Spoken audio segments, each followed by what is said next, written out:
Hello students, so today is the second lecture for electricity for MYP5.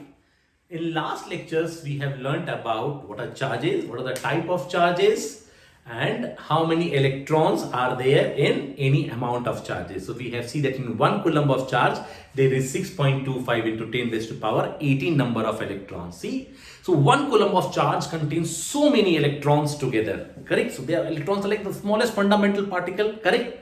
A lot of people say, sir, quartz is the most smallest unit, but that's not a fundamental particle. Okay, you have to remember that. So in electricity today we are going to study about current.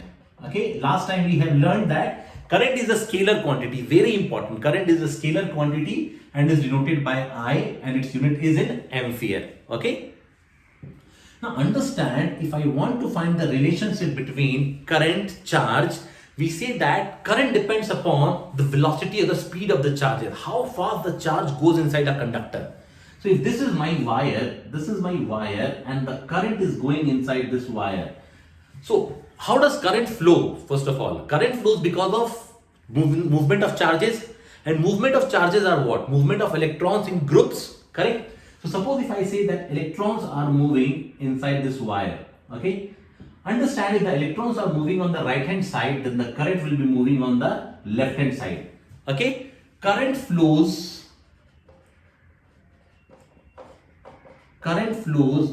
opposite to the flow of electrons or charges. Okay? So if electrons are flowing on the right hand side, the current in this particular wire will travel on left hand side, okay? Because this is negative and current is considered to be positive. Current is a scalar quantity which we have already discussed. The amount of current entering the junction and leaving the junction are always equal, okay? Now current, the formula for current is Q upon T. Now let's try to understand what is Q upon T. Till now we know that Q is charge, the amount of charge that flow in a wire. What has time to do with it? Okay. How fast that particular current, how fast that particular charge travels in the wire, correct? So if I say that this is my wire and there is charge, if I say that 5 coulomb of charge passes in 1 second, okay? And for reference for it, I say that in the same amount, in the same wire, suppose now 10 coulomb charge pass in 1 second. So we say here that in 1 second only 5 coulomb pass, but here in 1 second in the same time in the same wire, the amount of charge passing through this wire is more, correct? So the amount of charge passing, the number of electrons is more. If number of electrons passing is more in the same time, we say that the current will be more, correct? That is why Q upon T, where Q will always be in coulombs. Okay. Remember in exams, sometimes they will give you the value of Q in mu coulomb. For example, 5 mu coulomb. Always try to convert mu coulomb or millicoulomb into coulombs first. Okay. And then try to solve the answer. And time they can give you in minutes or hours. Always time will be in seconds. Okay. In most of the paper, I have seen that they write time in minutes, 1 minute, and students do not convert it to hours, seconds, and they just write like coulomb per. Instead of writing seconds, they write minute, and their answer goes wrong. So remember, I will be in ampere only when Q is in coulomb and time is in seconds. Please convert minutes to second. If you do not, the answer will be wrong. Okay. So I equals to Q upon T, number of charge passing per second. Then it is known as 1 ampere. Okay, if I say 1 coulomb of charge passes in 1 second, then current is said to be 1 ampere. Okay, so I is equals to Q upon T, and we know that charge is quantized. So Q is equals to plus minus Ne upon T. So in terms of electrons and number of electrons, we can say that current is equals to Ne upon T, where T will always be in seconds. Remember this. Okay, E value, it's 1.6 into 10 raised to power minus 19. And N is the number of electrons. Okay, so this is again one of the formula which you can use for current scalar quantity. Okay. Okay. First, now you understood what is current. Current is equals to charge upon time. What we are going to do, first we are going to understand all the concepts, and then we are going to take the questions. Okay. So I is equals to Q upon T. So they can ask you that in a wire, suppose there is a 5. Okay, in a wire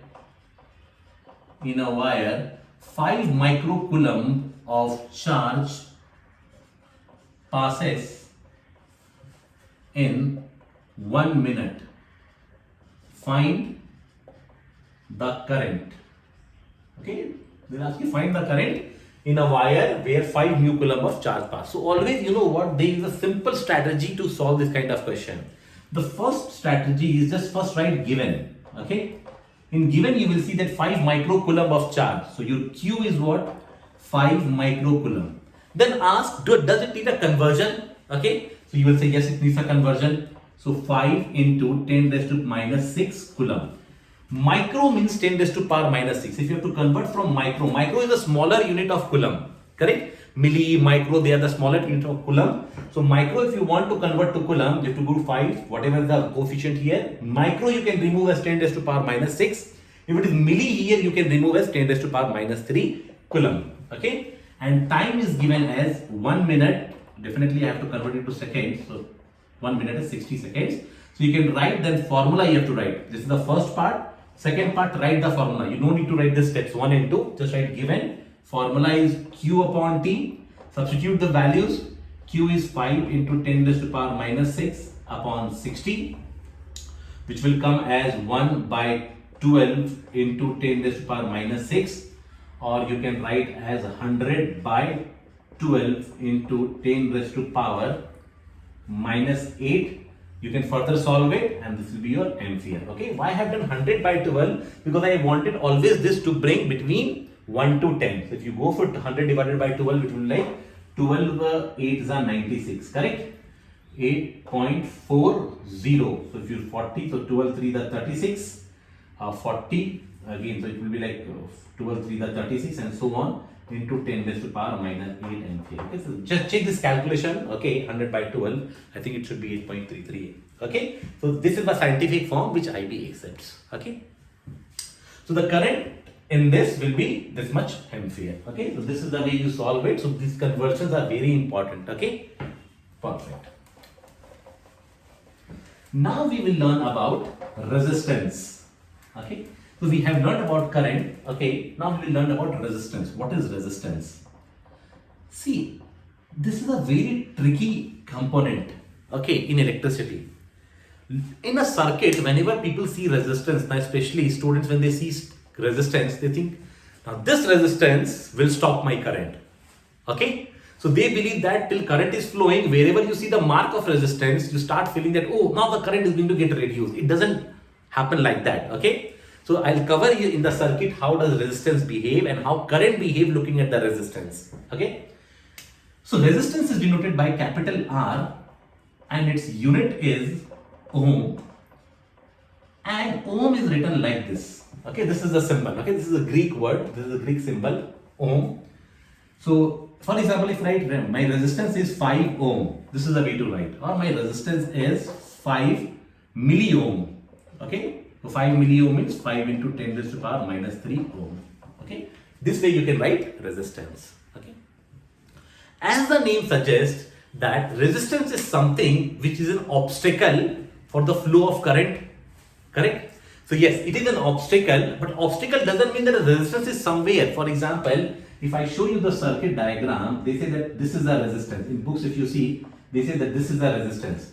It doesn't mean that this is the resistance. If current will come till here, okay, when it sees the resistance, it will reduce and then it will go. It doesn't happen like that. Okay? So this is a misconception with students of MYP 4 and MYP 5. Okay, so you have to understand that that's not right.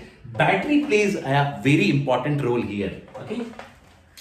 So resistance, if you see, it is directly proportional to length. It means if length of the wire, you keep on increasing the length of the wire, the resistance will keep on increasing. Okay. Resistance is inversely proportional to area. Now area, we have seen that area. What does area mean? Area means you have seen all the wires are mainly circular, correct? Pi r square, correct? There are thin wire, you take mobile charger, you see AC wires, you take geyser wires, all are circular shape, correct? So the area will be pi r square. It is inversely proportional to area, okay? So if I mix both this quantity together, I'll say that resistance is directly proportional to L upon A, To remove this proportionality sign, we use a constant, and the constant here is rho. Okay? Now this is the formula, and rho is nothing but the resistivity. Resistivity of a material. Which material are you using for as a wire? Correct? You're using copper wire, you're using different alloy wire. Okay? So depending upon that, resistivity will be defined. Okay, but for example, in your house, if you see everywhere there is a copper wire, correct? So resistivity will be constant, correct? So resistance is equals to rho into L upon E. It means as the length increases, resistance increases, and as area increases, area means thicker wire, correct? If you talk about mobile charger, they are very thin wires. Thin wires means area is less. If area is less, so resistance is high, and we know that current and resistance are inversely proportional to each other, as the name suggests. Resistance to what? Resistance to current, correct? So if area is less, thin wire, resistance is high, so current is less. Getting it? So in mobile charger, you see very less current flows in mobile, correct? Very, very less. Think of thicker area. Thicker area means AC wire. AC wire has a thicker area. So greater the area, lesser is the resistance, greater is the current. So you see thick wires, which are the appliances which are thick wires? AC wires, geyser wires, press wires, washing machine, correct? All these are thick wires where they require more current, therefore resistance will be less. Okay, so resistance is equals to rho into L upon A. This is the formula. If you increase the length, resistance will increase. If you increase the area, resistance will decrease. Okay. So we'll stop the class here only, and next class we'll talk about more about resistance and potential difference. Thank you guys.